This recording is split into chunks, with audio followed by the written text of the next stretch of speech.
personal enjoyment. That's not exclusive use. Apartment is free thanks to my business. Here's how it works. My monthly rent is 6.5K. I run a legal company for startups, and it pays for half of my rent because I use my apartment as an office, content recording space, and for client meetings. This 50% is a business deduction. The other half is covered by Airbnb when I travel. I rent my place for $800 a night, and just a month and a half a year, especially when I travel to Europe in the summer. I think if there were an audit, and again, recognizing that I don't have full context, it's really hard to get a lot of information in just a few seconds of a social media post. But I think in the case of an audit, most individuals would be challenged given what was being shared in this scenario.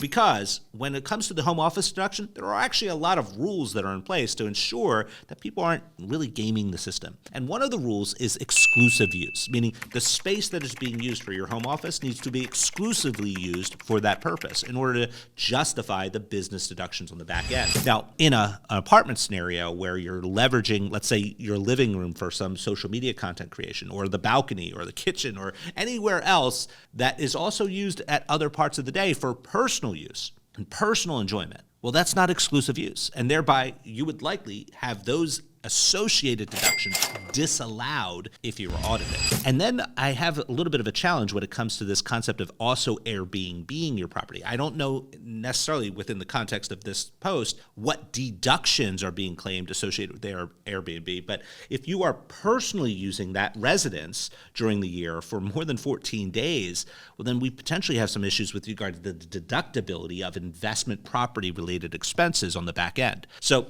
when it boils down to figuring out which particular strategies that you should consider in your own circumstance, you definitely want to sit down with someone who can first and foremost uncover the facts and circumstances that you have, and then apply the applicable law, court cases, regulations, right, to your facts and circumstances to help you get the best outcome.